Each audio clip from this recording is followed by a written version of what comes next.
Bismillahirrahmanirrahim. Assalamualaikum warahmatullahi wabarakatuh. Alhamdulillah. Alhamdulillahilladzi bi ni'matihi tatimmus shalihat wa bi ni'matihi tanzilul barakat. Asyhadu an la ilaha illallah wahdahu la syarikalah wa asyhadu anna Muhammadan abduhu wa rasuluh. Allahumma salli wa sallim ala nabiyyina Muhammadin wa ala alihi wa sahbihi ajma'in, amma ba'du. Bapak Ibu jamaah salat maghrib yang diberkahi Allah, alhamdulillah kesempatan yang berbahagia, kesempatan yang berkah, kita tengah duduk bersimpuh telah usai melaksanakan sholat maghrib berjamaah, sambung dengan sholat sunnah, dan saat ini insya Allah 1 jam ke depan sampai isya ataupun ya menyelesaikan dari kajian tema yang akan kita bahas. Mudah-mudahan niat yang tulus pada hati kita semua ini senantiasa dijadikan catatan termulia di hadapan Allah Subhanahu wa taala. Amin. Salawat dan salam semoga tetap terlimpah kepada junjungan kita, Rasul kita Muhammad sallallahu alaihi wasallam. Baik Bapak Ibu jamaah salat maghrib yang diberkahi Allah, pada tema kajian malam ini kami ingin sampaikan yaitu ciri orang yang sholatnya diganggu setan. Nah, ini yang perlu kita telaah, yang perlu kita kaji, yang mungkin dari bahasan-bahasan ini apakah kita itu termasuk ataukah kita pernah bahkan sering saat sholat kok masuk dari kajian-kajian yang akan kita bahas ini, karena ini menimbulkan tentang kekhusyuan dan kekonsentrasian kita dalam melaksanakan sholat. Karena terus terang setan yang menggoda kita itu tiada henti, kecuali waktu-waktu yang tertentu. Itu ketika azan berkumandang, setan lari terbirit-birit menjauh sampai mereka itu tidak terdengar azan itu. Kemudian azan selesai, hadir ke tempat sholat. Kita duduk berdoa ataupun sholat sunnah, digoda mereka. Kemudian iqomah dikumandangkan, pergi lagi. Selesai iqomah datang lagi. Dan pada saat sholat itu tidak pergi, tapi berada di sisi kita dan menggoda saat kita itu akan melaksanakan sholat, sedang melaksanakan sholat, bahkan hingga selesai dan seterusnya. Nah, Bapak Ibu, Allah Subhanahu wa taala sudah sampaikan dalam surah Al-Maidah ayat 91. A'udzubillahi minasyaitonir rajim. Innamah yuridu syaitan ayyuqi'a bainakumul adawah wal baghdha. Sesungguhnya setan itu berkehendak, berkeinginan, bermaksud untuk meletakkan atau menimbulkan kebencian dan permusuhan di antara kalian. Dalam urusan apa? Disebutkan dalam ayat ini fil khamri wal maisir, dalam urusan minum-minuman khamr atau minuman yang memabukkan, lalu judi, wa yasuddakum an dzikrillah wa anis shalah, dan menghalang-halangi kalian untuk mengingat Allah dan sholat. Nah, sehingga sholat kita itu selalu digoda oleh setan, selalu diganggu, sehingga akan mengurangi kekhusyuan kita dan kekonsentrasian ketika kita itu sedang melaksanakan sholat. Nah, dari sekian banyak kami sampaikan sebagian yang insya Allah walaupun sebagian ini paling tidak itu ada 8. Kalau 8 nanti kita cukup untuk kita bahas pada malam hari ini, alhamdulillah. Namun kalau belum cukup kita akan tampilkan di session yang lain. Baik. Yang pertama, ketika seorang itu akan melaksanakan sholat, mendirikan sholat, itu ya diletakkan, dikacu oleh setan itu hati yang was-was, hati yang khawatir. Ayatnya jelas, surat apa? Alladzi yuwaswisu fi sudurinas, surat An-Nas itu. Surat ke-114, surat terakhir, ayat 5. Alladzi yuwaswisu fi sudurinas, yang membisikkan. Apa yang dibisikkan? Karena ini berkenaan dengan setan. Yang membisikkan kejahatan ke dalam dadah manusia. Jadi dadah kita, karena memang letaknya suatu perkara itu adalah di hati, di dada kita, sehingga setan itu masuk. Ya, dulu kita pernah singgung bahwa masuknya setan itu diantaranya lewat aliran darah. Ya, inna syaitan yajri majrad dam. Sesungguhnya setan itu berjalan melalui ya, aliran darah masuk ke dalam tubuh kita, dikasih was-was, sehingga tak sedikit saudara-saudara kita yang sholat itu mau takbir saja itu nggak jadi-jadi gitu. Banyak orang nih. Ini kalau lingkungan kita insya Allah ya jarang lah. Tapi kalau lingkungan yang lain, kami tidak sebutkan lingkungan yang mana, tapi yang jelas kami sekian lama itu pernah saksikan. Itu takbir, imam sudah takbir, itu ada beberapa jamaah itu yang Allah tidak jadi. Sampai saya berada di sampingnya itu terganggu. Ya, Al-Fatihah sampai selesai itu Allah gak jadi. Sampai selesai Al-Fatihah, hampir mau rukuk itu baru gitu. Masya Allah, saya nggak sampai mengingat hitungan berapa kali itu. Kalau 5 kali lebih itu.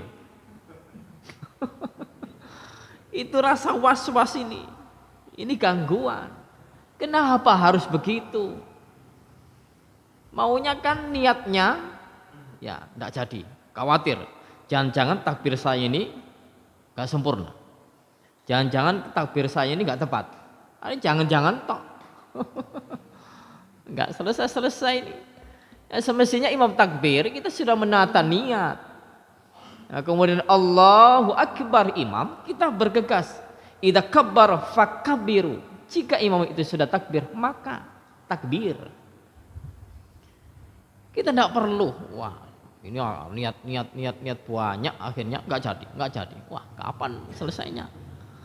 Padahal kita itu ya kalau sudah takbir imamnya, kita bersegera untuk takbir, jangan menunggu gitu. Nunggu lama akhirnya surat Al-Fatihah sampai rampung itu belum selesai. Na'udzubillah. Nah ini kita pun juga akan bisa memberikan solusi ya bagaimana was-was yang ada pada hati kita ketika akan menjalankan sholat, kita bergegas ta'awud. Makanya dalam surah Al-Mu'minun Allah itu mengajarkan doa, wa qur rabbi a'udzubika min hamazati syaitan. Katakan, ya Rabb, aku berlindung kepadamu dari bisikan-bisikan setan. Jadi Rabbi a'udzubika min hamazati syaitan. Lanjutannya, nah ayat yang ke-98, wa a'udzubika Rabbi ayahdurun, dan aku berlindung kepadamu agar mereka tidak mendekati aku, atau doa tidak mendekati aku itu, tidak hadir di sisiku.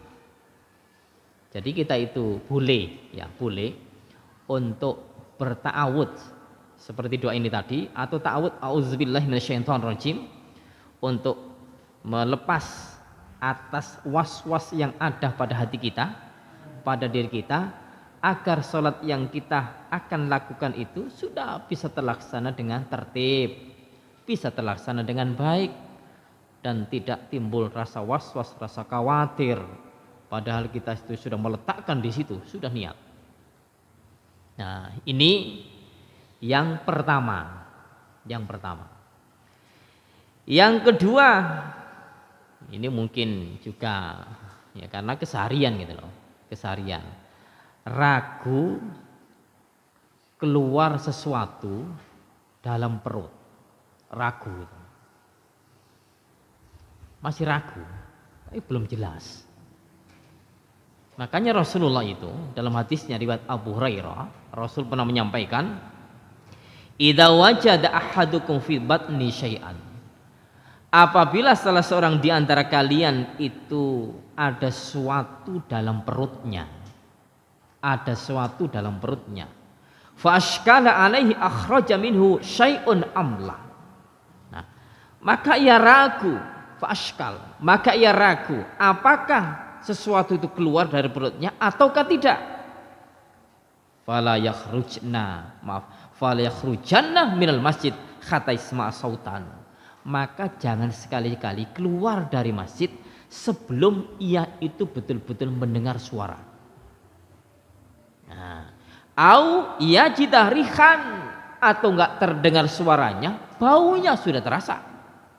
Maka ini wajib keluar. Sehingga enggak boleh orang itu membatalkan sholat duluan dan belum keluar angin yang keluar dari kedua kemaluan kita itu. Enggak boleh. Walaupun mungkin, wah ini samping saya itu seorang pejabat, seorang yang mulia, nanti enggak sopan kalau saya kentut di sampingnya. Gak usah. Sudah, maaf kalau memang itu maunya sopan, ya kita tidak berlebihan dalam mengeluarkan angin itu. Ya sudah, keluarkan dengan alami kemudian keluar. Adapun nanti di sampingnya itu kok bau kentut, ini resiko. Resiko dalam sholat. Gak usah marah-marah gitu. Karena bantal di sampingnya itu terjadi gitu. Terjadi. Dan ini terus terang, hembusan lagi-lagi deretan yang pertama tadi, inna syaitan yajri majrad dam, sesungguhnya setan itu berjalan melalui aliran darah masuk ke tubuh, kemudian diganggu, dikacau, ditimbulkan rasa was-was, kemudian langsung ke bawah sampai ke dubur, ya, ataukah kedua kemaluan itu dihembuskan di situ, dihembuskan sehingga timbul perasaan, wah perutku ini kok ada sesuatu yang gerak, sesuatu yang bunyi. Timbul perasaan keluar belum, keluar belum. Nah ini perasaan-perasaan seperti itu atau sesuatu yang memang ya bergerak dalam perut kita, kalau itu memang belum jelas ada sesuatu yang keluar dalam dubur kita, atau ada sesuatu yang bau dalam dubur kita, kita dilarang untuk membatalkan sholat atau keluar dari tempat sholat itu. Baik itu sholat wajib, sholat wajib ataupun sholat sunnah, sholat berjamaah ataupun sholat sendirian. Nah, ini yang perlu kita jadikan perhatian agar benar-benar dalam melaksanakan sholat itu adalah bisa khusyuk, bisa konsentrasi, dan betul-betul yakin tidak ada sesuatu yang keluar dalam dubur kita, maka kita tetap terus lanjutkan dari gerakan, bacaan, atau sesuatu yang semestinya kita sedang khusyuk dalam sholat itu. Nah, ini yang di dalam hadis yang lain, ini yang diriwayatkan oleh Imam Baihaqi, Imam Tabrani, yang disahihkan oleh Imam Nasir Al-Albani. Ini hadisnya Ya, sedikit redaksinya berbeda. Bunyinya begini. Ya'ti syaiton ahadakum fayanfuru inda ijai. Setan itu hadir kepada salah seorang di antara kalian ini dengan meniup-niupkan pada dubur kalian sehingga muncul rasa was-was. Jadi ditiup oleh setan itu. Falen sorif, jangan engkau bubar, jangan engkau batal, jangan engkau keluar. Kata isma sautan au yajidarihan, sampai benar-benar terdengar suara atau mendapati baunya. Lupa Ustaz, ini kentut tidak terasa, tidak bau. Ya, ini tidak mesti dua-duanya. Kadang terasa keluar tapi nggak bau, ini batal. Kadang bau tapi nggak terasa keluar, ini pun juga batal. Nah, ini kita yang tahu betul, yang bisa membedakan. Nah, terus pripun seandainya ini betul-betul tidak tahan, baik BAB ataupun BAK ataupun kentut tadi tidak kuat, maka harus batalkan. Kalau tadi kentut itu kan jangan keluar sebelum memang sudah kentut itu. Tapi kalau untuk pipis tidak, ya harus keluar. Harus keluar kemudian ya dibuang di sana. Nah, tapi untuk kentut ini tidak boleh keluar dulu kalau memang belum merasakan sesuatu yang keluar dari dubur itu atau baunya tadi. Nah, ini untuk kentut yang menjadikan perhatian untuk kita.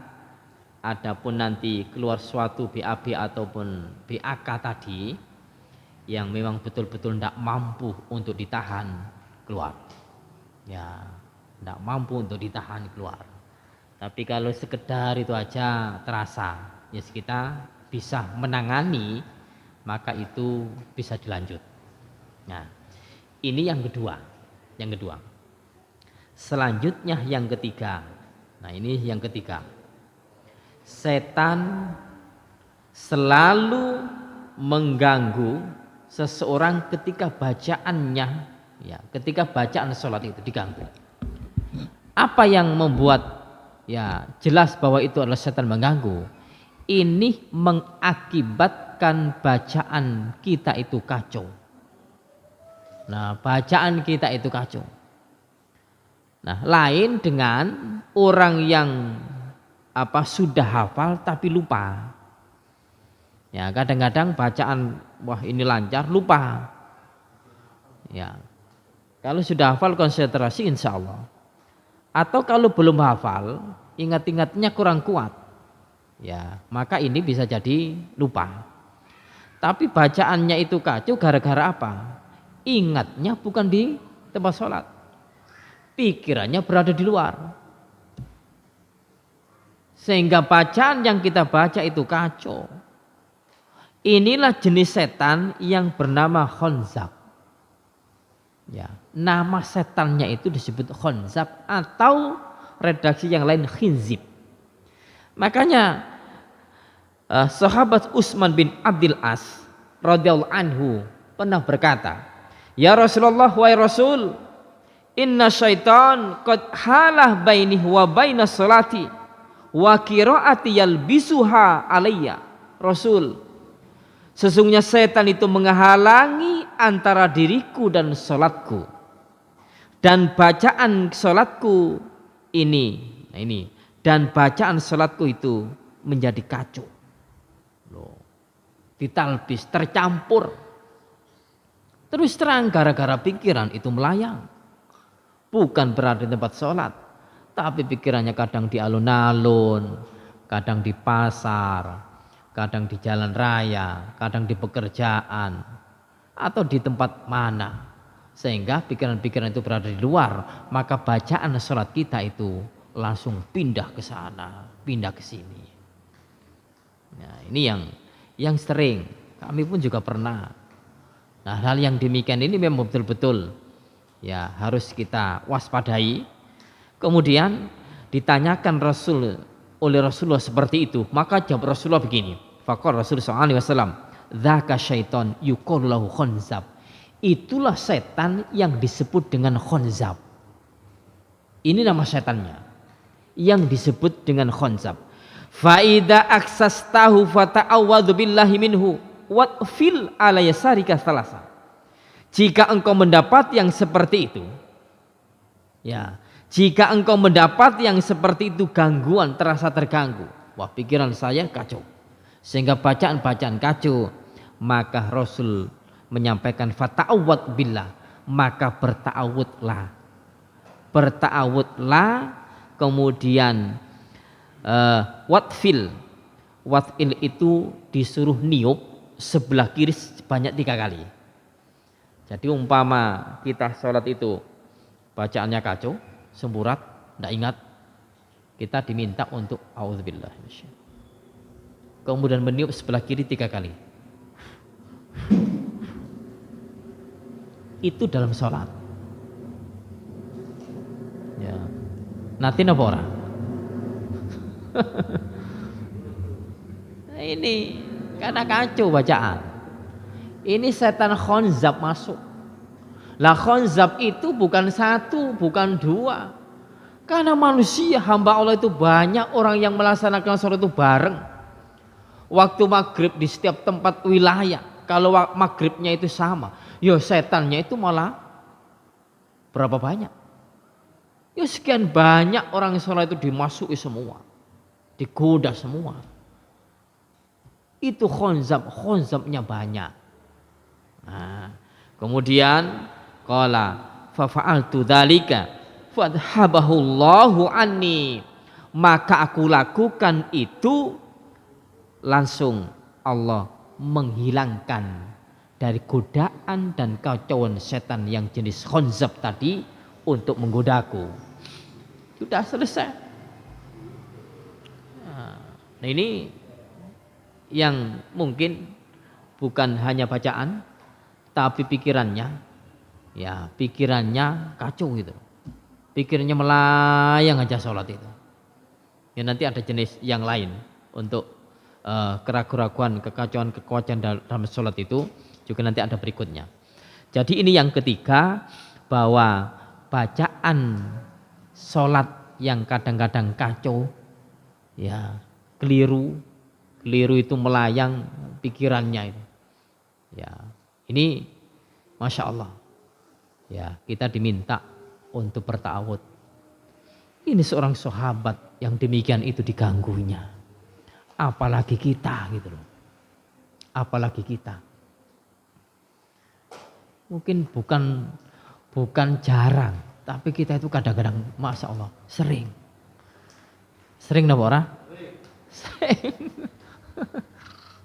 Bacaan, ya, guru dosen kami, ya, Al-Fatihah itu siapa sih?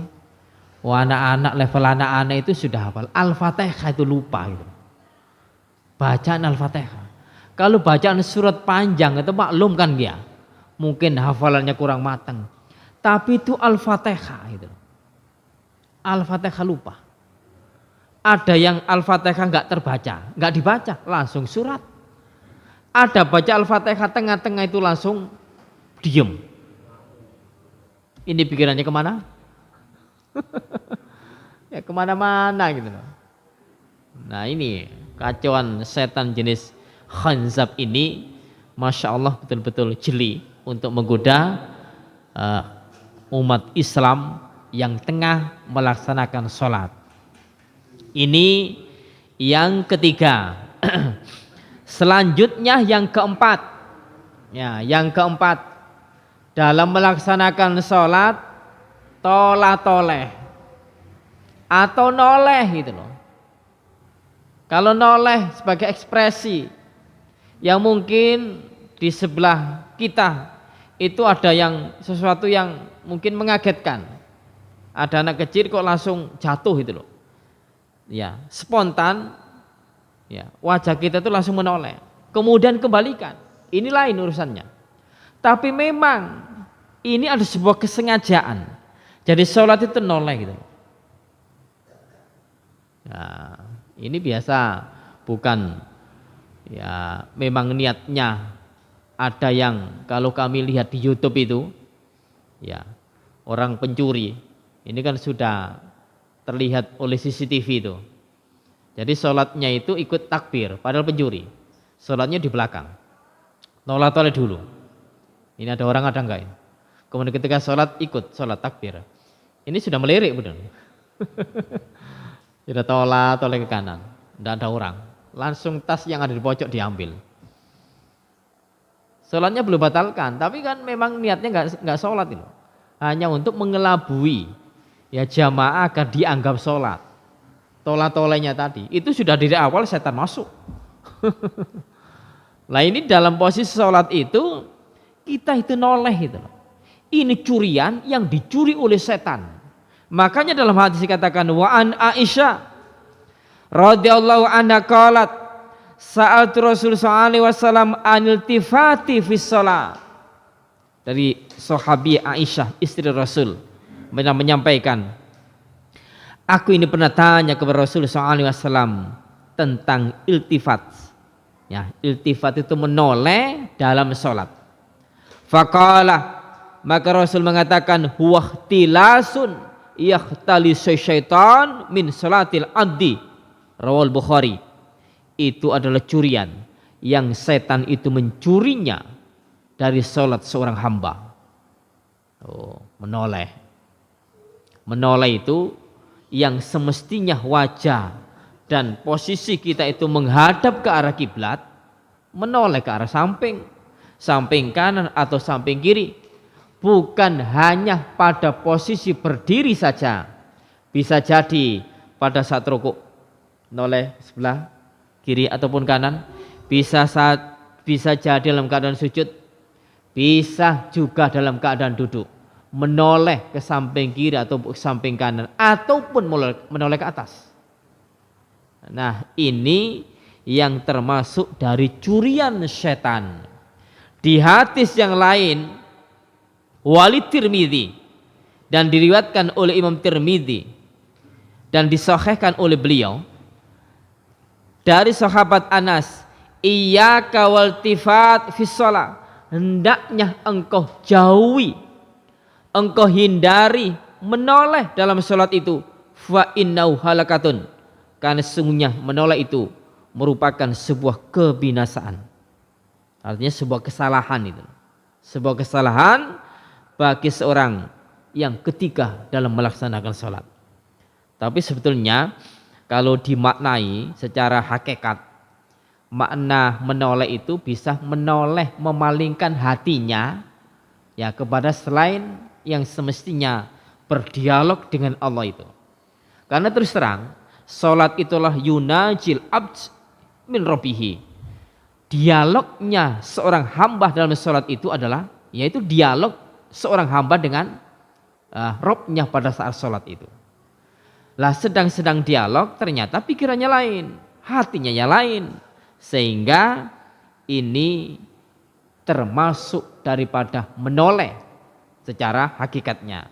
Tapi secara zahirnya maksudnya hati sini adalah memang menoleh yang semestinya menghadap kiblat tidak menghadap kiblat.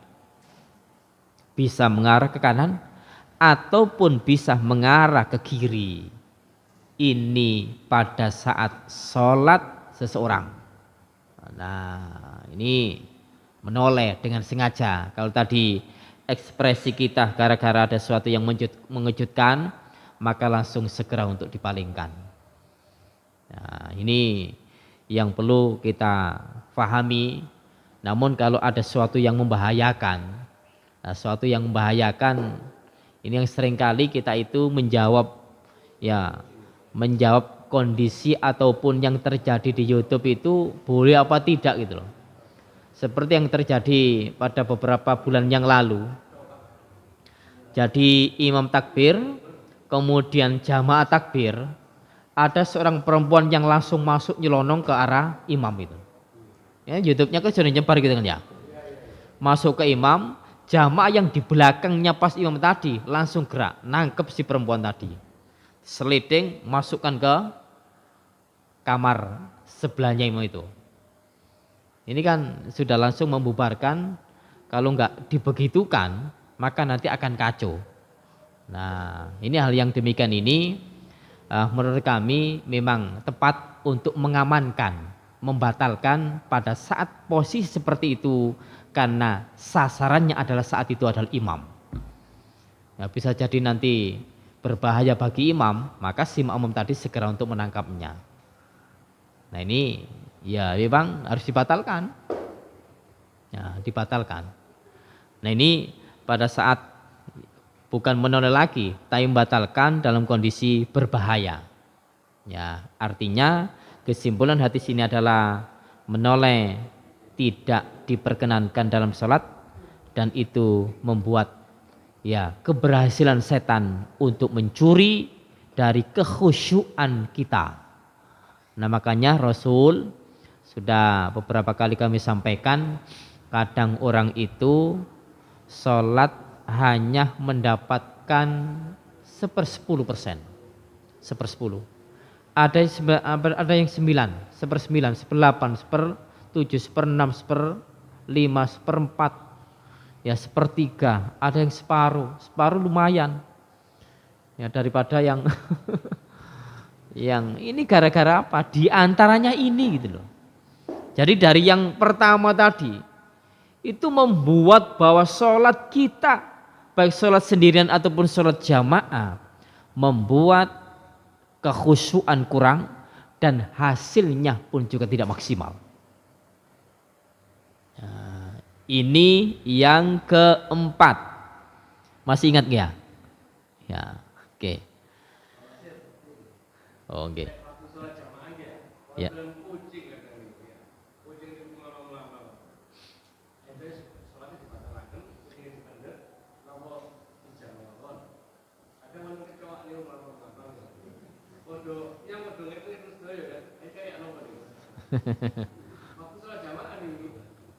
Ya, sholat jamaah ada hewan.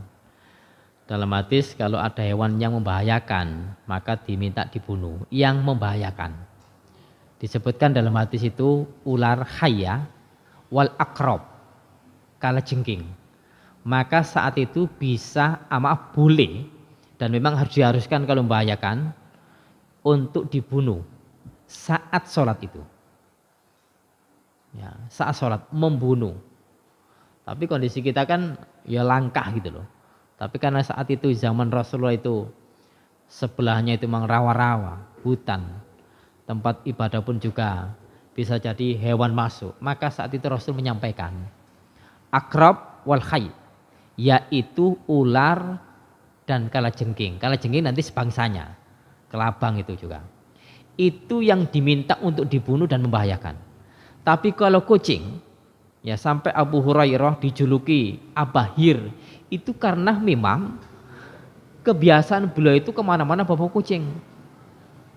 Jadi kucing itu adalah binatang yang memang berkeliaran di lingkungan kita dan tidak najis.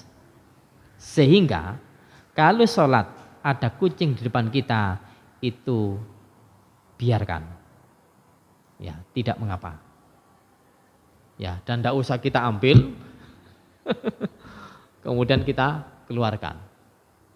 Sudah, tidak apa-apa, ya.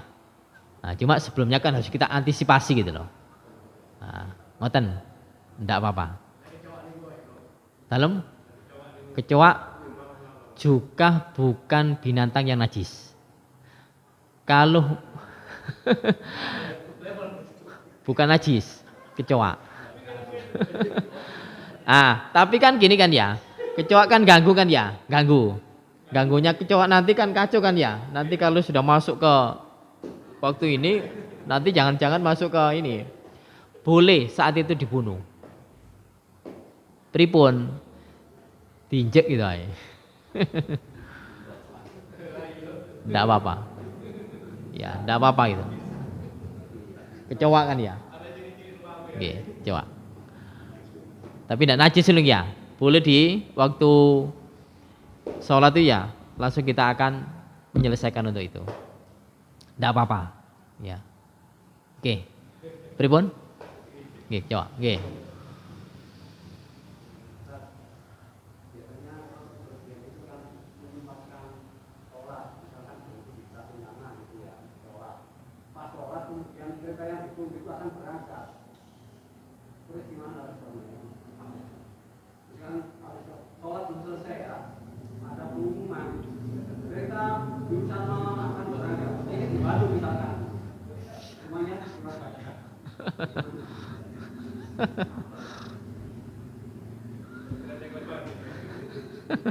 Kalau nanti itu nggak dibatalkan jelas ketinggalan, ya memang gini.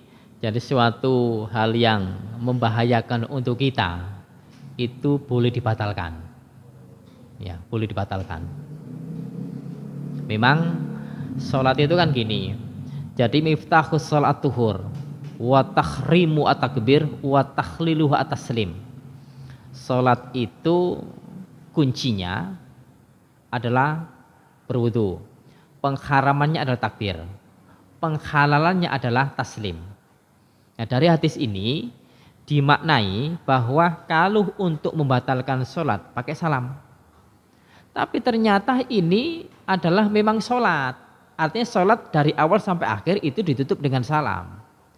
Tapi seandainya sholat dibatalkan, ya tidak perlu untuk salam. Jadi langsung. Ya, paham maksudku loh. Jadi ada yang memahami, jadi membatalkan sholat itu salam dulu.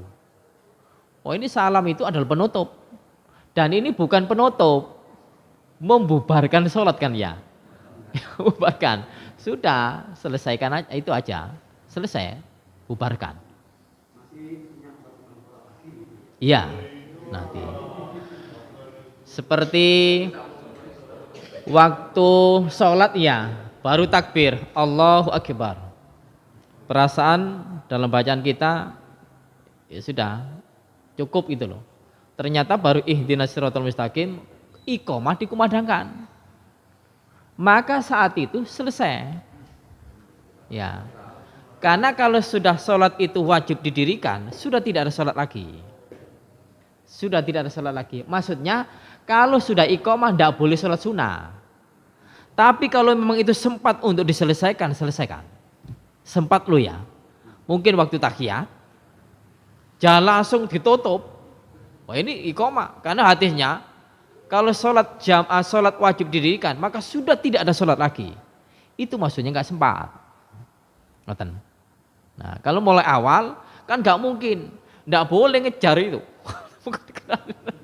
Yang penting cukup sholat sunnah, kemudian beliau didirikan, sholat aja nggak boleh. Nah, tapi nanti kalau sempat untuk diselesaikan, selesaikan. Kalau nggak sempat, cukupkan sampai di situ. Ngoten? Pripun Pak? Ya, selesai gitu loh. Karena nanti akan kacau. Nah. Lanjut. Oke. Yang keempat, yang kelima ya. Yang kelima, sholat jamaah itu ada celah. Berefek setan masuk. Sehingga kacau sholat kita, tidak akan bisa khusyuk. Ini sudah sering juga kami sampaikan, tapi kan tidak seutuh, tidak selengkap tentang perkara yang diganggu setan ketika sholat. Yaitu sholat jamaah tidak ditata sopnya sehingga bisa rapat. Atau sudah bisa rapat dalam sholat jamaah itu ada keluar, batal.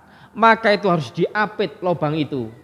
Sehingga yang sebelah kiri ataupun kanan yang berdekatan dengan imam geser. Maaf, yang jauh ya, itu geser mendekat ke yang apa itu? Mendekat dengan imam. Rasul sampaikan idza shalla ahaduk minasyai yastu maaf. Rusu suhuwakum maqaribu bainaha. Ya, rusu, rapatkan sop-sop kalian dan dekatkanlah di antara sop-sop tersebut wahadu bil anak dan sejajarkan leher-leher. Wa fawalladzi nafsi biyadihi innila ara asyaiton. Demi diriku yang berada di tangannya, sesungguhnya aku melihat setan yadkhulu min khalalis shaf, masuk ke celah-celah shaf, ka'annal khadab, seakan-akan setan itu adalah anak kambing. Maksudnya ada celah shaf, jangan sampai kita biarkan, harus kita tutup. Jangan menunggu, oh ini nanti orangnya balik sini. Gak usah, ini orangnya batal, masih wudu, kita biarkan aja nanti akan balik. Jangan. Saat itu ketika keluar, segera untuk tutup. Oh tat, ini tidak mau nutup, geser. Mungkin sebelah kita tidak ngerti, sudah tarik aja, pelan-pelan dia. Geserkan ke dekat kita itu loh. Nah, dalam sholat. Dan jangan bersuara. Hanya pakai tangan tadi, disentuh. Untuk didekatkan ke kita agar menutup. Sehingga sebelah sana bolong. Sudah tidak apa-apa, karena sana sudah tidak ada celah. Nah, celah itu antara apitan, antara jamaah dengan jamaah yang lain. Lobangnya, tengahnya itu celah. Kalau sebelahnya itu kaca, itu bukan celah, memang apa? Memang kosong. Nah, ini dalam sholat jamaah diganggu oleh setan. Kemudian yang keenam, sedang sholat ada orang lewat di depan shop kita itu. Ini tidak boleh, tidak boleh. Ya. Rasulullah SAW menyampaikan, idza shalla ahadukum ila syai' yasturuhu minan nas fa arada ahadun ayyajtazah baina yadayhi. Jika salah seorang di antara kalian salat menghadap sesuatu yang ia jadikan sutroh terhadap orang lain. Ini kalau salat jamaah, sutroh kita itu orang lain tadi. Jadi sop pertama sutronya imam, sop kedua sutronya sop pertama, begitulah seterusnya. Nah, ini kalau ada orang lewat di depan kita, apa reaksi? Falyadfa'hu, hendaklah engkau tolak, engkau halangi. Fa inna abi fa'aman fa in aba falyuqatilhu. Jika orang itu enggan, tidak mau ditolak, tetap aja lewat nyelonong, falyuqatil. Nah, falyuqatil ini tidak dimaknai bunuh. Tidak dimanai perangi, ya, tapi cegahlah tadi. Tapi di makna yang lain itu pukulah gitu loh, pukulah. Tapi kalau nggak mau lo ya, kenapa? Fa innama huwa syaiton, itu adalah setan gitu loh, setan. Jadi langsung dicegah gini, kecuali anak kecil. Anak kecil kan lain itu loh. Ini yang dewasa yang sudah balik lewat di depan shop kita, cegah langsung. Tidak mau, agak keras, agak tegas. Malah teman saya dulu di pondok, di pondok itu lewat di depannya, kemudian ya mungkin nggak tahu gitu loh, nggak tahu. Kemudian noleh, kok lewat nyelonong aja, mbok sholat itu siap gini sudah. Nah ini dipraktekkan betul itu. Jadi hadis ini mau dipukul orang yang lewat tadi. Nah, ini dari sinilah Syekh Imam Nasruddin Al-Albani dalam sebuah kisah beliau ketika beliau berada di Masjidil Haram. Ini Masjidil Haram itu kan Masya Allah, kalau sholat jamaah itu sholat yang ketika sudah tersusun rapi, orang lewat itu bukan 1-2 rombongan. Imam Nasruddin Al-Albani nyegah itu kewalahan gitu loh. Makanya beliau langsung menelaah hadis, bagaimana keabsahan hadis dan kedhaifannya. Di antaranya terinspirasi dari situ. Ya, untuk kekuatan hadis itu tadi. Nah, maksudnya bahwa diwajibkan untuk menolak. Ya, tapi kalau memang kondisi darurat di Masjidil Haram, di Masjid Nabawi, ya maaf, dalam kondisi kita BAB ataupun yang lain, kita tidak bisa langsung lewat celah-celah orang itu sepanjang berapa meter itu. Ya, bismillah saja untuk lewat di situ dengan tujuan ad-darurah tubihul makhdurah, dalam posisi darurat. Nah, dalam posisi darurat. Nah, ini lewat di depan celah sop yang sudah ada jaraknya itu. Kalau memang kita sudah ada satirnya, ada stronnya, dan itu memang ukurannya itu adalah sudah tempat sujud kita, jangan kita lewat di situ. Dalamnya maksudnya itu. Nah, ini sehingga sangat-sangat ya dilarang untuk lewat di depan orang yang dalam menjalankan sholat itu. Tinggal 2 ya. Lanjut ya, santai. Yang ketujuh, ya, yang ketujuh ragu tentang jumlah bilangan sholat. Ragu ini 3 apa 4? Ya, 3 apa 4? Maka pegangi yang sedikit. Pegangi yang sedikit, nanti kalau sudah selesai sebelum salam sujud sahwi 2 kali. Idza syakka ahadukum fi sholati, apabila ragu salah seorang di antara kalian dalam salatnya, fala yadri kam shalah salasan au arba'an. Ia tidak ingat itu loh. Ia tidak tahu apakah salat ini 3 atau 4. Fal yattariq asyak wal yabni ala mastaiqan. Maka hendaklah ia buang yang ragu itu, yakinilah yang sedikit. Yang sedikit. Sumayasjudu sajdataini qabla yusallim. Kemudian ia sujud sebanyak 2 kali sebelum ia melakukan sholat.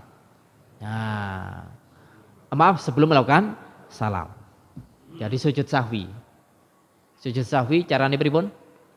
Jadi sebelum salam sampai mungkin innaka hamidum majid ya. Lalu dibaca doanya itu yang terakhir, Allahumma inni a'udzubika min adzabi ilal akhir. Sebelum salam kita langsung sujud sahwi 2 kali, Allahu Akbar. Doa sujud biasa itu. Dalam sujud itu Subhana rabbiyal a'la, subhana rabbiyal a'la, subhanaka rabbiyal a'la itu. Kemudian takbir, duduk, Allahu Akbar. Duduk itu tanpa doa. Tidak pakai doa, duduk antara 2 sujud itu. Langsung takbir lagi sujud, Allahu Akbar, baca doa sujud. Kemudian Allahu Akbar, langsung salam. Ke kanan dan ke kiri, ini sebagai kana targhiban lisyaitan. Ini adalah sebagai perihal untuk menghinakan setan itu. Sakit tampi? Oke. Dan yang terakhir menguap. Ya, menguap. Ya, angop nih ya. Angop, dan ini hendaknya kita tahan semampu kita.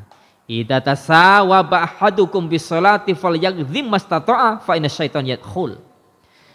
Apabila salah seorang di antara kalian itu menguap, maka tahanlah semampunya karena setan masuk. Hadis riwayat Muslim. Waktu sholat. Ternyata di riwayat yang lain tidak waktu sholat pun juga demikian.